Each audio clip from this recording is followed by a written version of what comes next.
Good evening, listeners, and welcome to the next installment of Radio Theater brought to you by the Willits Community Theatre and Radio KLLG. Tonight, we return to the science fiction genre with another tale originally from the series X-1. From a short story by Robert Sheckley and adapted for radio by Ernest Kinoy, the original broadcast was presented September 11th, 1956, and is now reimagined for you by our stable of Willits Community Theatre players.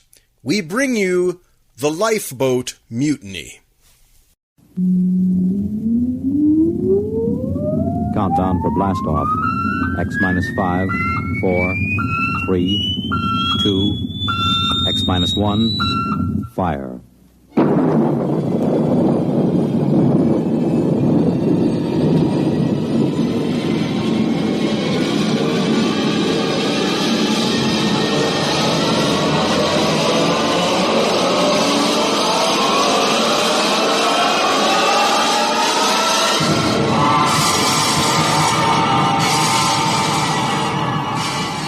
From the far horizons of the unknown come transcribed tales of new dimensions in time and space. These are stories of the future, adventures in which you'll live in a million could-be years on 1,000 maybe worlds. The National Broadcasting Company, in cooperation with Galaxy Science Fiction Magazine, presents X minus 1.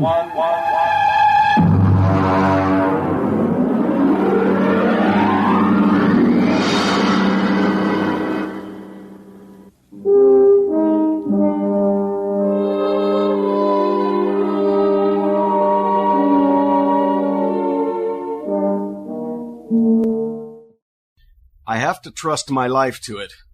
But Joe, the interstellar junk man, just wants to show me around the lot. He can pat at an airlock door lovingly or kick it around the gyros to show how sturdy they are. Ugh. Joe exudes charm the way trees drop sap on you. There, you see? Solid as a rock. Look at that plating. I'm telling you, this boat is a real buy. Well, she looks pretty old. Sure, she is old. Oh, now don't give us that story about the little old lady who just used it to flip to church on Sundays. Now, boys, I'm not trying to unload something on you. I don't stand to make a nickel on this, but tell me the truth. Did you ever hear sweeter engines? And look at those servos. Pretty old. And that hull, I bet it's 500 years old, and not a spot of corrosion on it. I'm telling you, you're lucky. It's a coincidence you two fellas coming in and needing a lifeboat and sitting right here waiting for you like you were made for each other. Is this baby? Well, she certainly does seem rather nice. What do you think about it, Dave? It does look pretty good. It's about what we need for that survey work on Trident. But you know, Joe, that's... They just don't build them this way anymore. Look at that propulsion unit. You couldn't dent it with a trip hammer, and note the capacity of the cooling system. It looks good, but some of these old machines, you know, I just want to make absolutely sure that it's safe. Safe? Safe? He asked me if it's safe. Is it? Well, step inside. Go ahead, step inside. All right, push that button. Right there on the instrument panel. This one? I am Lifeboat 324A. Hey, the darn thing talks. Yeah, and in English, too. It's equipped with a universal translator. It's completely automatic. I told you. They just don't build them this way anymore. Go ahead. Push the button again.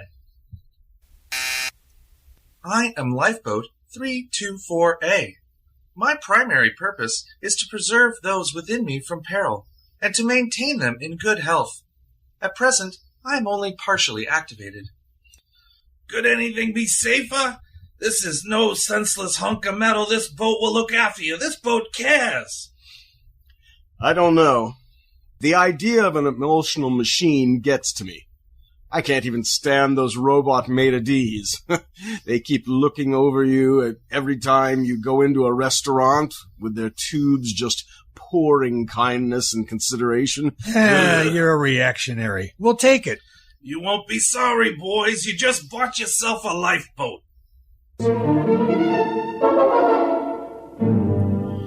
Joe delivered us assurances in a frank and open tone that helped make him a millionaire several times over. It wasn't that he was dishonest, far from it. But all the flotsam he collected from anywhere the universe worked, but all the ancient machines often had their own ideas on how a job should be done. They tend to get peevish when they get forced into another routine. Well, there she goes. Lifeboat 324A. I got her down in the afterhold. I think she's in perfect condition. You know, it's just what we need for those oceans on Trident. I hope so. The last thing I bought from Joe was an electric razor. Only turned out it came from Denon 3, where they're slightly reptilian, and an electric razor is used to help them change their skin in the hot months. If I remember, I was in the hospital for 3 months, and after the skin grafts, I don't know my ear from my elbow anymore.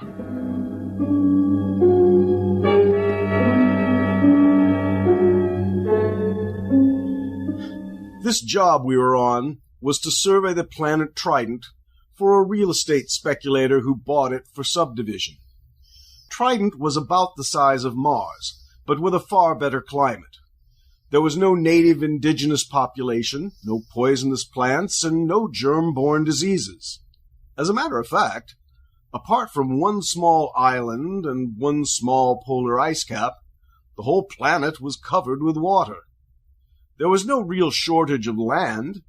You could wade across some of Trident's several seas. Our firm was hired to survey and pan a little mountain raising because the sector council frowned on selling building lots under 4 feet of water. We landed on Trident and launched the lifeboat. Okay, I got the sandwiches in the water. Ready to cast off? Aye, aye, sir. All mooring lines are on board. All right, let's crank this swan boat up and get going. Well, push that button. Aye, aye. I am Lifeboat 324A. My primary purpose is to preserve those within me from peril and to maintain them in good health. At present, I am only partially activated. For full activity, press button 2. Well, there it is, right next to the first one.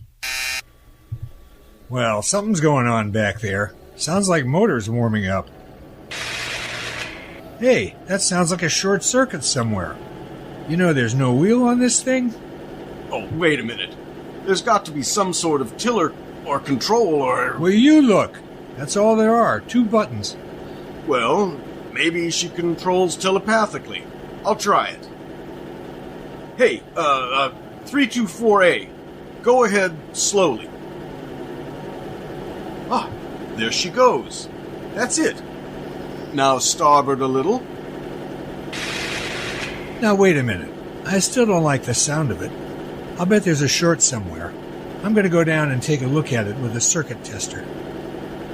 Don't louse anything up. I like a boat that works this way. Gives me a sense of power. Hey, 324A, full speed ahead.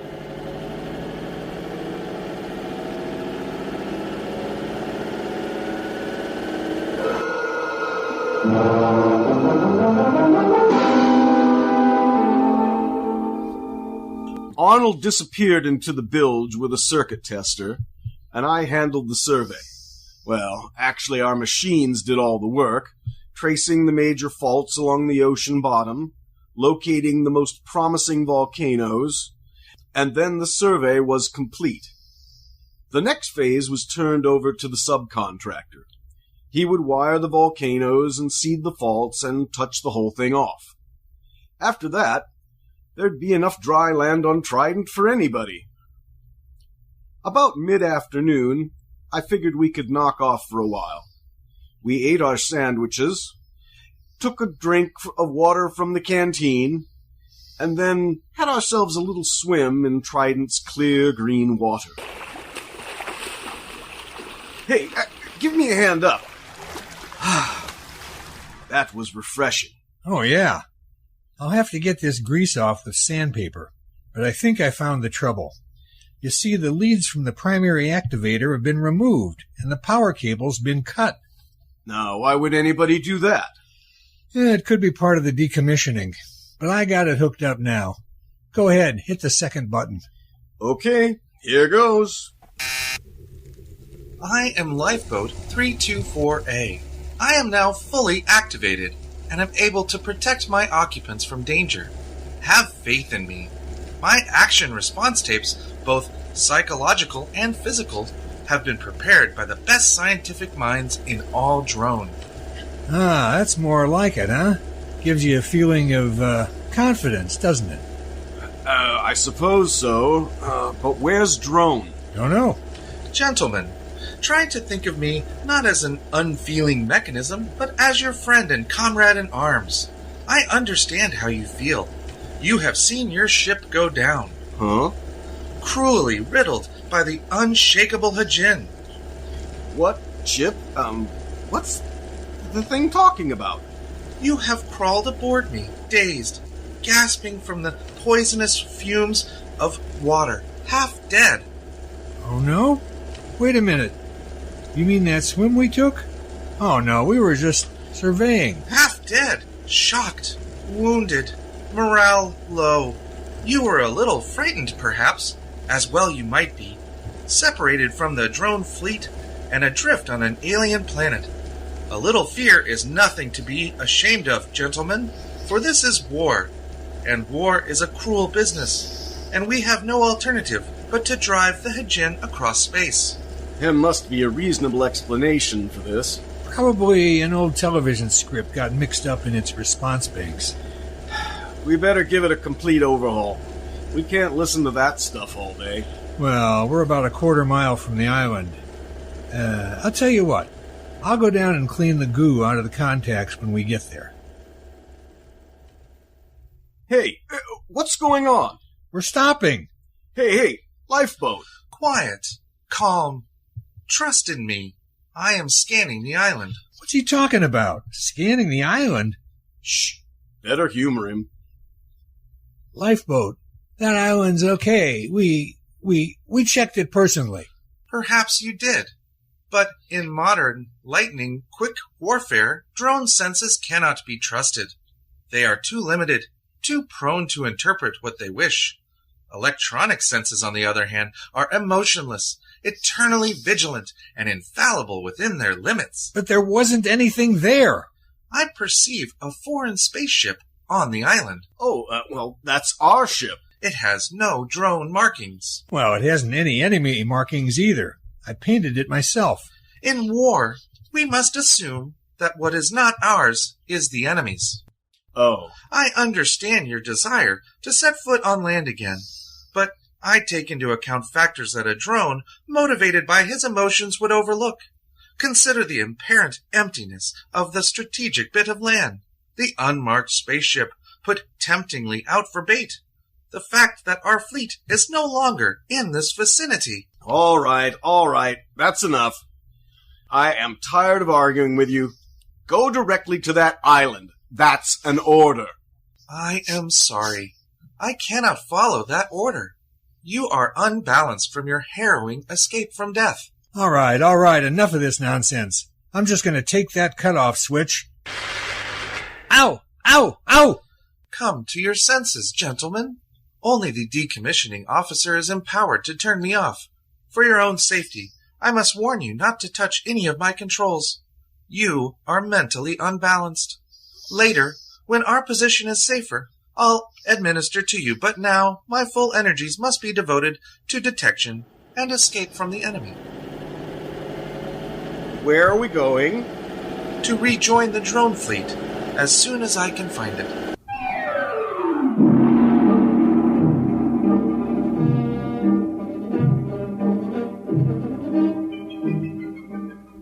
We sailed over the empty Sea of Trident for the rest of the afternoon and far into the night. At about midnight, we sat in the cabin sharing our last sandwich. The lifeboat was still rushing madly over the waves, its every electronic sense alert, searching for a fleet that had existed 500 years ago upon an entirely different planet. Oh, why didn't I pack more sandwiches? You ever hear of these drones? Yeah, vaguely. They were non-human, lizard-evolved creatures. They lived on the 6th planet of some little system near, Capella, I think. Their race died out over a century ago. And the Hajin? What about them? Also lizards, same story. Wasn't a very important war. You know, all the combatants are gone, except this lifeboat, apparently. And us. We've been drafted as drone soldiers. Think we could reason with this tub? No. I don't see how. As far as this boat is concerned, the war is still on. It can only interpret data in terms of that premise. It's probably listening in on us now. No, I don't think so. Oh? See, it's not really a mind reader. Its perception sensors are geared only to thought aims directly at it. Yes, sirree. They sure don't build this way anymore. Boy, if I could get my hands on Joe. Well, you know, it's actually a very interesting situation. This machine is acting very logically upon its no longer existent conditions. Therefore, you could say that the machine is victim of a systemized delusion? You mean the lifeboat is just plain insane? No, I believe it's more like paranoia is the correct designation. But it'll end pretty soon. Why? It's obvious. The boat's prime objective is to keep us alive. Our sandwiches are gone. Our only other food is on the island. I figure he'll have to take his chance and go back. Gentlemen, at present, I am unable to locate the drone fleet. Therefore, I am turning back to scan the island again. Fortunately, there are no enemies in the immediate area, so I can devote myself to your care. Oh, you see? It's about time you got around us. We're hungry. Feed us! Of course, immediately. There you are, on the tray. What's that? It looks like clay. Oh, ugh. It smells like machine oil. Hey, what's this supposed to be? That is Geisel. It's the staple diet of the drone people. I can prepare it in 16 different ways. Try it. All right. Ugh! It tastes like clay, covered in machine oil. We can't eat that. Of course you can. An adult drone consumes 5.3 pounds of Geisel a day and cries for more. Look here. We are not drones. We are humans, an entirely different species. The war you think you're fighting ended 500 years ago. We can't eat Geisel. Our food is on the island. Ah, yes. Your delusion is a common one among fighting men. It is an escape fantasy, a retreat from an intolerable situation. Gentlemen, I beg you, face reality. You face reality, or I'll have you dismantled bolt by bolt. Threats do not disturb me. I know what you've been through, and possibly you suffered some brain damage from your exposure to poisonous water. Poisonous? Well, to drones. If absolutely necessary, I am also equipped to perform physical brain therapy. It is a drastic measure, but there can be no coddling in time of war. You see, you need not worry. All my scalpels are razor sharp and ready for immediate action. Scalpels, huh? Well, we're feeling better already. That's a fine-looking batch of Geisel, isn't it, Arnold? Oh, delicious. Nothing is too good for our boys in uniform. Do try a little. Oh, that's wonderful. Delicious. Good. I am moving towards the island, and I promise you, in a little while, you will be more comfortable. Why? The temperature here is unbearably hot. It is amazing you haven't gone into a coma. Any other drone would have. Soon, I will have it down to drone norm of 20 degrees below zero. And now, I will play our national anthem.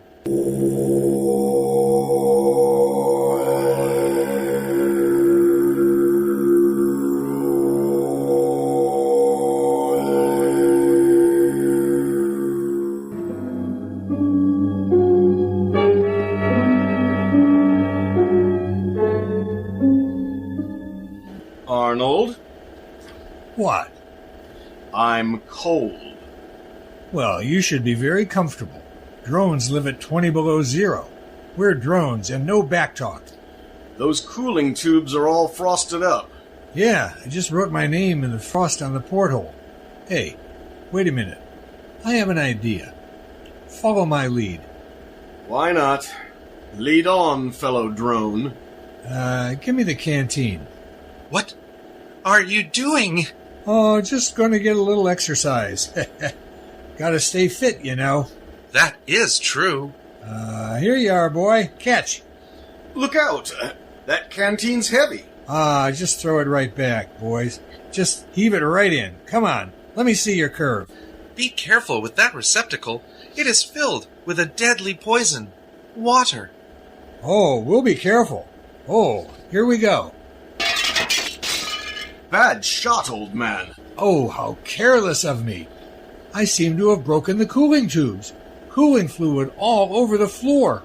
I should have taken precaution against internal accidents. It will not happen again. But the situation is very serious. I cannot repair the cooling tube myself. I am unable to properly cool the boat. Say, that's tough. Now, if you'll just drop us on the island. That is impossible. My first duty is to preserve your lives. And you couldn't live long on the climate of this planet. But I'm going to take necessary precautions to ensure your safety. What are you going to do? There is no time to waste. I will scan the island once more. If our drone forces are not present, we will go to the one place on the planet that can sustain drone life. What place? The southern polar ice cap. The climate there is almost ideal, 30 degrees below zero. And of course, I must guard against any further internal accidents. So, I will lock you gentlemen in the cabin.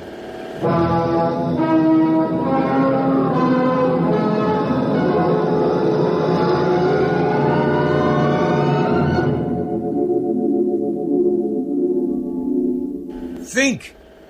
I am thinking. Nothing is coming out. We gotta get off when he reaches the island. It'll be our last chance. Now look, we know his internal scanning isn't very good. When we reach the island, maybe we could cut his power cable. Oh, you couldn't get within 5 feet of it. He's got an electric charge on all the controls. I am now scanning the island. Place looks fine today. Sure does. I'll bet our forces are dug in underground. They are not. I scanned to a depth of 100 feet. Well, under the circumstances, I think we should examine it a little more carefully. It is deserted. I cannot let you endanger your lives by going ashore. Drone needs her soldiers, especially sturdy, heat-resistant types like you. We like this climate. Spoken like a patriot. I know you must be suffering, but now I am going to the South Pole to give you veterans the rest you deserve. Wait a minute. You don't understand. We're operating under special orders. We weren't supposed to disclose them to any vessel below the rank of Super Dreadnought. We're a suicide squad. Yes, that's right. Especially trained for hot climate war. Our orders are to land and secure that island for the drone forces. I didn't know that. You weren't supposed to. After all, you're only a lifeboat. Land us at once. I couldn't guess, you know. All right. We'll head for the island. Arnold, it's going to work. Why not? as long as we tell them the truth. The beach is only about 50 yards away. No. No what? I cannot do it. What do you mean? This is war. Orders. I know, but I cannot obey. A different type of vessel should have been chosen for this mission, but not a lifeboat. You must think of our country. Think of the barbaric Hijin. It is electronically impossible for me to carry out your orders. My prime directive is to protect my occupants from harm. That order is stamped on my every tape, giving priority above all others. I cannot go to your certain death. You'll be court-martialed for this. I'll have you busted down to a dinghy. I regret to say I must operate within my limitations. I must take you to the safety of the South Pole. Listen, you crazy tin can. Let me at those controls. Ow! Ow! Ow! Please, do not attempt any more destruction. I know how you feel. Wait a minute, Arnold, old friend. Since we cannot accomplish our mission, we cannot ever face our comrades again. Death before dishonor. Hand me the canteen. No! Don't! That's water! It is deadly poison! Don't! Don't! Too late. Arnold, it's your turn. We, who are about to die, salute you. We die for the glorious drone. That goes for me, too. Speak to me! Speak to me! Stay still, will you? There is no known antidote. If only I could contact the hospital ship. Speak to me! Are you still alive? Answer me! Here! Here, perhaps if you eat some geisel. Dead. Dead. Dead. I will now read the burial service. Great Spirit of the universe, take into your custody the souls of these your servants. Although they died by their own hand, still it was in the service of their country, fighting for home and hearth. Judge them not harshly for their impetuous deed, rather blame the spirit of war that inflames and destroys the spirit of all drones. And now, by the authority vested in me by the drone fleet, and with all reverence, I commend their bodies to the deep. Accept them, O ocean, for many brave hearts are at slumber in the deep. Why's the lifeboat sticking around? Just be happy the drones didn't believe in cremation. Sleep quietly, brave spirits. I will now play the drone national anthem.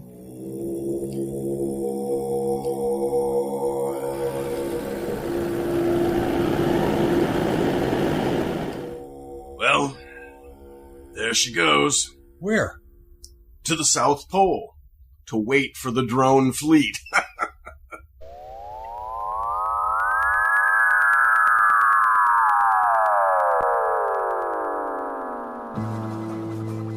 You have been listening to The Lifeboat Mutiny, from a story by Robert Sheckley and adapted for radio by Ernest Kenoy. Originally presented as an episode of X-1 on September 11th, 1956, and here reimagined with local voices, including Bruce Andich as Arnold, Jeff Shipp as both Lifeboat 324A and as Joe the Junk Seller, and Kevin H.C. Moore as Dave. This radio drama series is a joint production of KLLG LP 97.9 FM and the Willits Community Theatre. Willits Community Theatre would like to thank their underwriter, NC Financial Group, for their support. This program was directed and sound engineered by Kevin H.C. Moore. Please keep listening and be prepared, because in the coming months we will be bringing you new original productions by authors from all over the U.S. Thank you for listening this evening. This is your host, Kevin H.C. Moore, wishing you all a good night.